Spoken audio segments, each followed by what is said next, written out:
This is IA Forward, your playbook for success as an independent insurance agent. Here to help you knock it out of the ballpark are your hosts, Shane Tatum and Tonya Lee. Welcome to IA Forward, and welcome to our show where we're going to discuss the results of the Grand Leads experiment. We are going to polarize the discussion, more than likely. Ooh, controversy! Definitely controversy. Let me start out by saying it this way. I understand that there are agencies across the country who have had success with buying leads, whether that be the Ramsey program or whether that's the different types of lead buyers. I am going to stay away from specific names, but there's exclusive lead buying, there's shared lead buying, Oh, why are we staying away from names? Really, let's just go all out there. Well, I know, but those guys haven't done anything to me and I'm not going to do anything to them. And the people we've worked with are fantastic people. Their people are great. Their strategy is great. Their business in and of itself is great, of the lead selling business, but the results are not good. Now, are we part of the problem? Maybe, and we'll talk about that. But it was an utter disaster, and I needed to try it. We did not close leads at any level of acceptable rate. We did well. We had a fully integrated process. We were timely. We had both newer producers and experienced 10, 12-year plus experienced producers doing it in the same geographic area. Yes, the market's tough, but that was not the problem. We were doing this in an area where we do still have readily available capacity. So just trying to set some parameters here as people think about this. I've always been lead buying negative. We tried this before about a decade ago and had not great results. I basically said it was the modern day Yellow Pages. In this case, it just is a disconnect from what I would say the standard preferred personal lines insurance agency should be doing. Let's back up and let's tell the story of how we decided to try this whole lead buying experiment. So we had a couple of new producers in our retail operation. And just for setting this picture, we have the partner network and the partner independent agencies. They do different things and they do their own lead generation and mortgage referrals, and some buy leads and some do community relations and so forth. Our new producers in our retail space were struggling for lead generation. And so I decided that we're going to try to buy some leads because they needed more at-bats. And at the very minimum, we're going to give them more at-bats and they're going to learn and increase their craft. In either way, whether this is a success or failure, we're going to come out the other side with a better process. We're not going to lose, we're going to learn. And so we jumped off in that endeavor with this idea that we were going to learn. And we went with a fully integrated lead source into our quoting platform. And that was slick. It was great. All that process, the back end, things getting into the system, all the triggers, it was great. That whole part, 100%. The prospect mentality was the issue. I do not believe it was our salespeople. At the end of the day, I believe it was the prospect mentality, which means the origination of the lead becomes circumstance. That's why, that's how, that's what we decided to do and why we decided to do it. I'm a very outside viewer in this process. I am involved with our retail operation in an extremely limited base, very much an of counsel when it comes to brand building and marketing, but it's not what I do day to day or even month to month. I'm an outsider in this process. And when you said on the podcast that you had decided to engage in a lead buying campaign, I learned about it at the same time that our listeners did. So surprise. And my thoughts went to, okay, so this is something that Shane's totally against historically. This goes against everything that we have talked about on the podcast. I followed up. We had the discussion And the reason that you decided to do this was, yes, you felt our producers needed some at-bats, but also you wanted to see if there was a better way to create this book that went beyond building relationships. Yes, I don't want to be an agency owner or any leadership level person that just says that doesn't work because I tried it and failed 10 years ago, 5 years ago, whatever. I never want to be that person because things change and technology has changed. And I hear a lot of lead sellers on social media talking about their way is the better way, lead funnels and generating volume, and the old adage of referrals are best, but referral volume is a struggle sometimes. So you can't turn on, turn off. And it went down this path of, yes, we accomplished the at-bat method or the at-bat goal, but it became a busy work thing. And once you do that for a little while, you really don't need that type of prospect. Then you're just wasting time. Now we're running against the grain to what I ultimately want to accomplish in my lifetime, which is to stop quoting. There's been a big movement for several years about selling on AOR or BOR. So that's agent of record or broker of record, depending on what state you're in, method only. So they don't quote, they go in and get the BOR. And yes, that's fantastic and that works. And that's a great strategy. I'm talking personal lines here. And that's a little different. And I'm looking for some secret sauce and I'm willing to try. It's not a bad thing to supplement what your true marketing lead generation efforts should be, or that works better for your local marketing area. To our listeners that are saying, oh, you bought leads from ABC. I'm buying leads from XYZ. So do you think the outcome would have been any different?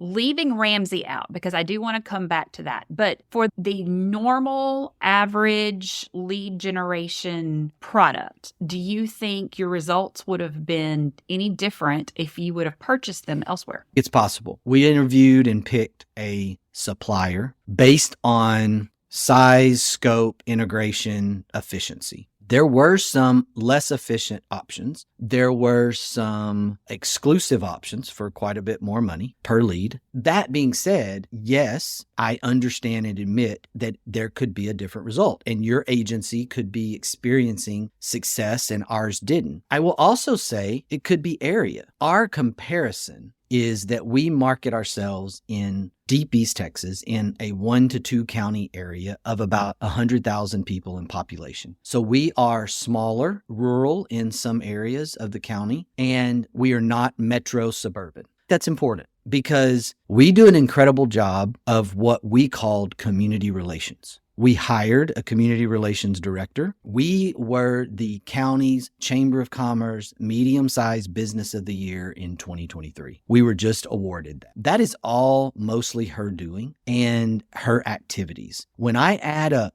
her compensation, her budget that I gave her, and when I back into the leads that we generated for the last 2 years, my average lead cost, which is my lead, it is warm, it is basically a referral, is about $41 per lead, which is for a exclusive lead that is organically developed. And so my perspective of how things should work on lead generation is a little tainted because we're having so much success with that piece of it. And I will say, with a 21 plus year history in marketing, now I did work with State Farm on a national level and on a regional level, same with Allstate, same with Progressive. I have a history with our captives and with the big boys that's a little bit different. But I will say that in over 2 decades of working in the marketing world, that's the reason I was successful. The whole community relations thing and getting out and being on the board of every charitable organization that would have me and going to all of those events. I'm a huge believer in that. Yes, you have to have a product that will back that up. You have to have the cake under the icing, but that's how I've always seen the most success with marketing. That being said, if I was listening to this podcast, my question to you would be, how long did the experiment last? Did you do it for 30 days and it didn't work? Because as we all know, and we do talk about on the podcast a lot, you can't do something for 30 days, 60 days, say it doesn't work. That's throwing Jell-O at the wall. It's not going to stick, and it's going to smear, and it's going to be ugly. Almost 6 months. This is going to sound crazy. We're going to do it again. We're going to do it with future salespeople. We're going to do the at-bat strategy. We're going to have some level of ongoing plan. We may change providers. We may try other lead generation sources of appointment setting, which are a lot more expensive. We're going to try some different things because of our nature of community relations, which takes time to build. So full disclaimer, I'm not ignorant to our reality. So I've moved from the captive system to the independent system, and I'm starting an independent agency. I don't have a 40-year track record of an agency, the foundation. Now, I might have a 10-year, 5-year track record of me in the captive channel or a producer or something, but I don't necessarily have the foundation that our agency has. I'm with you. I understand it, and I agree. The community relations buildup is a long-term strategy. It is a marathon. It is not a sprint. The investment is all for you. It's us being unselfish. We're spending the money. We're giving you the information. This is our culture, and this is how we're going to do it. And we're going to talk about it and share. And people are going to disagree, and some are going to agree, and that's okay too. But we're going to keep trying to figure that out. Here's the thing. Most of you are rainmakers, and you already know how to do this, and you're already in the community when you start your agency. Even if you're a producer, you're already in the community. You're already getting mortgage referrals, real estate agent referrals. You're getting some referral system from somebody, but you might need to figure out a way to turn up or turn down a secondary lead source, which is where we are. That's my whole point about this. And if we can break through there and we can figure this out, then we are IA forward, independent agent. We are not State Farm forward or Allstate forward or Farmers forward. We are IA forward. So our goal is to help the IA channel. And I just feel like there's something missing because I do see a lot of captive agencies having success with lead buying opportunities. And I see that happening. There's a variable there with a big brand. And that's just something that I'm wanting to figure out and overcome. For most of our listeners, they can't afford to hire a public relations person. Let's just put it out there. Most of our listeners, and this podcast is designed to speak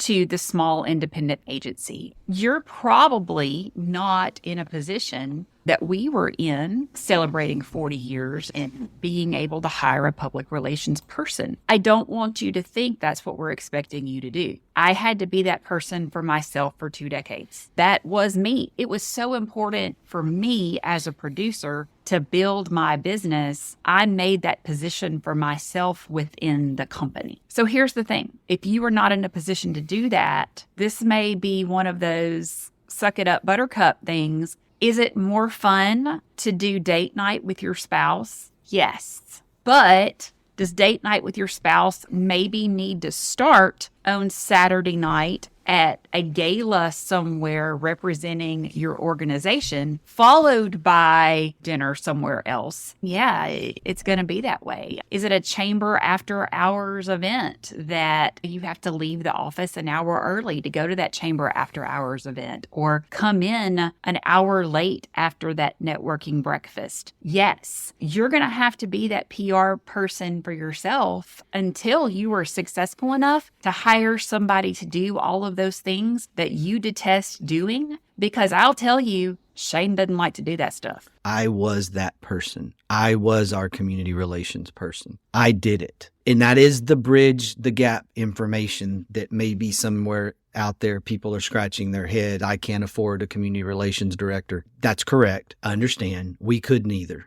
So I did it. And I was the rainmaker type. I was the salesperson. There was another individual that was a salesperson on the commercial side. And we did it. We went to community events. And no, I don't love doing that today. But I reached a point by doing it where I could afford to hire a community relations director who could go do it. In the beginning, it is you. And my comment about that is it doesn't have to be 100% of the things. Just be consistent. If it's Shane, I don't have time. You've got to keep the pipeline flowing and you've got to do something. And if it's 30%, if it's 50% of the stuff, get involved with your local realtor association, get involved with chamber, get involved with whatever is going on in your world, Kiwanis, Lions Club, whatever there is that makes sense in your market area. And then figure out the things that are going on that you can jump into and go do that and do that consistently and build that community piece.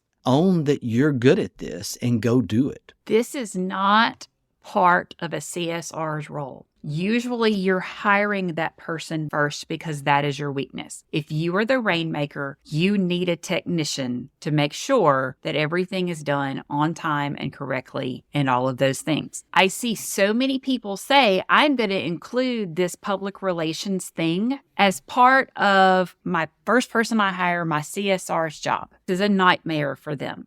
Most technicians do not have the personality that they are going to be a fantastic community relations person. So don't put it in your head that you're going to make that part of a CSR role. If you test them out, and I highly recommend that you test them through profile testing. We use Zero Risk HR. We've had a lot of success with it, but test them out. And if they test strong for account management or customer service, they're going to test weak for community relations, marketing. They're just two different types of people. If you find someone who's an incredible account manager and is also an incredible marketer, they're a rare bird that is a producer. So get them out of that role and let them sell. You're not going to find a fantastic account manager, CSR, who is also a great marketer, community relations person, to Tonya's point, and vice versa. It's just the reality. And since finding the community relations mindset and personality, to me, is so rare, actually finding the person who fits the CSR account manager role is easier as far as the mindset and personality. They may have to be trained. You may have to get them licensed. You may have to send them through some training and put them through some training. But the mindset is what we're talking about. We're talking about how they think,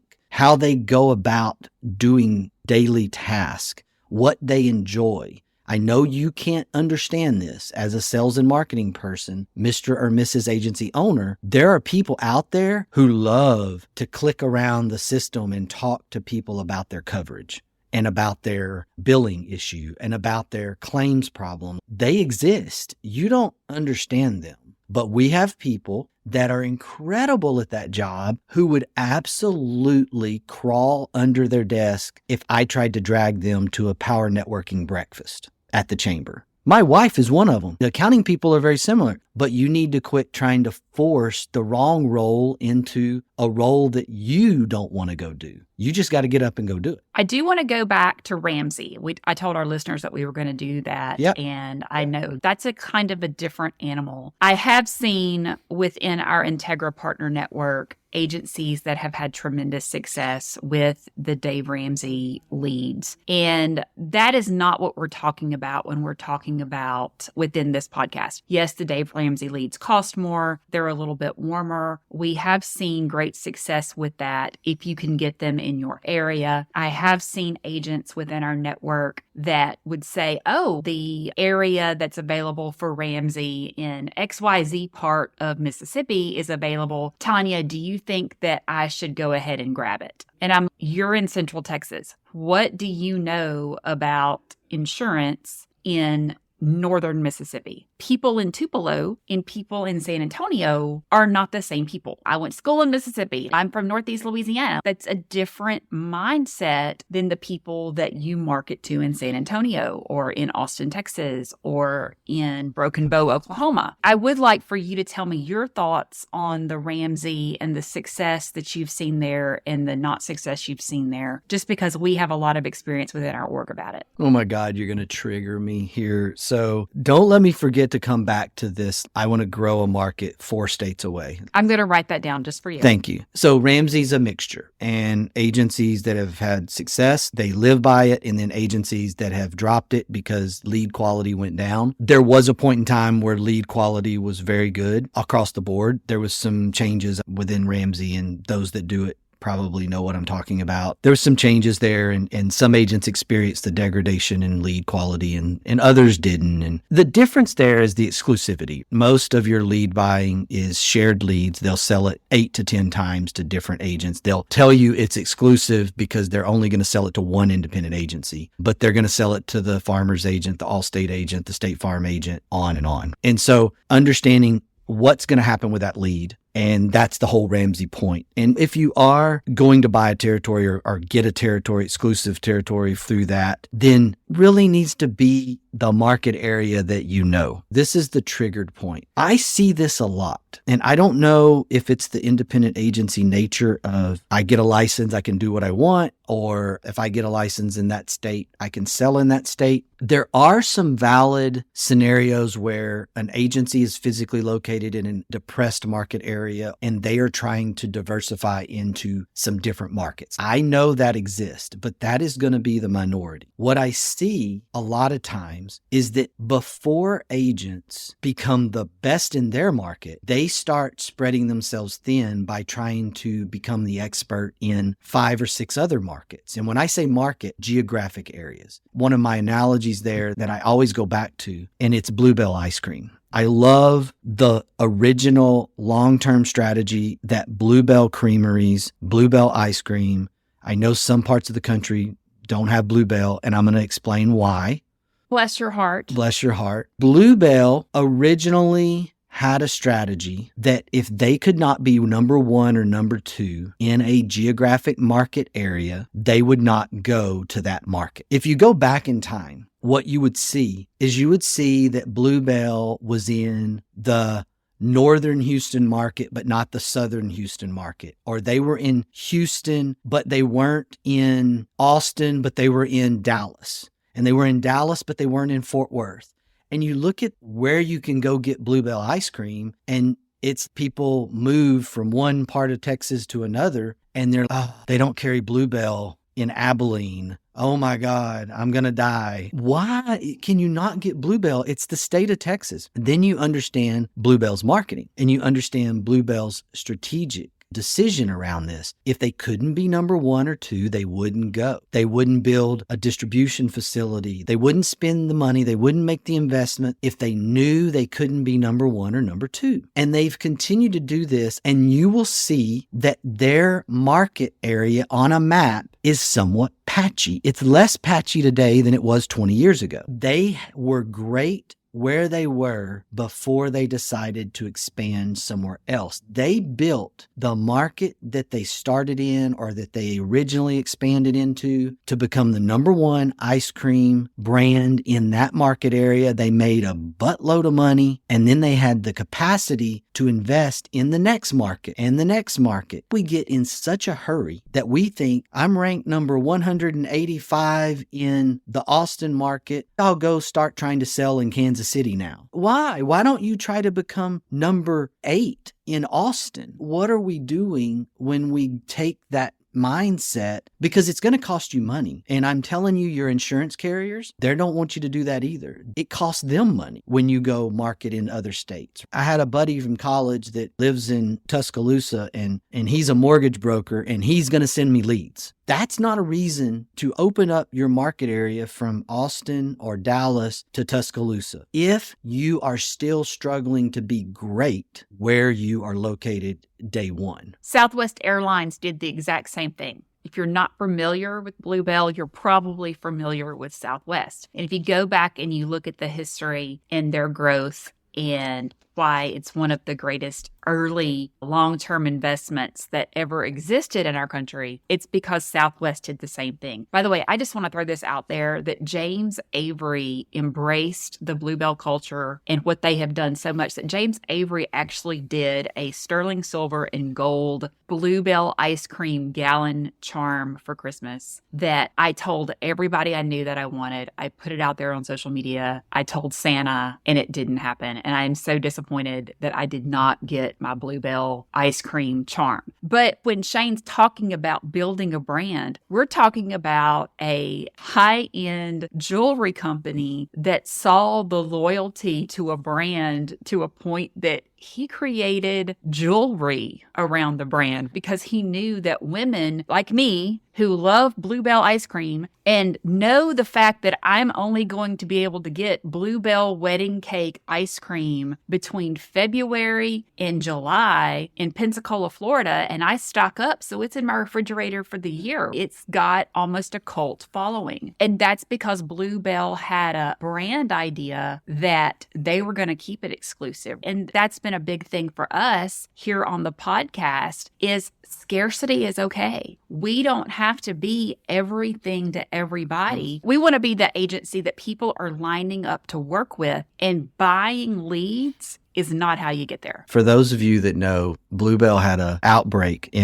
had a recall. They had to shut down production. This was 6 or 7 years ago now, or it's been a while. Bluebell fans are so insane that they didn't care. Don't take it off my shelf. It's insanity. And that is because they built such a following to be number one or number two in a market area. There's a lot of ice cream brands out there today. When you have a customer base that ignores an outbreak that can kill you and wants to still have your ice cream to be available in their store, their local store, that's a pretty good brand following. So I'm going to leave us today with this quote from Tommy Lasorda. The difference between the impossible and the possible lies in a man's determination. Attitude's a choice. Make a great one. Bye, y'all. Ready to get the ball rolling with your independent agency? Learn more at IntegraAgent.com. That's IntegraAgent.com. Thank you for joining us on IA Forward. Make sure you never miss a show by clicking the subscribe button now or learn more at IAForward.com.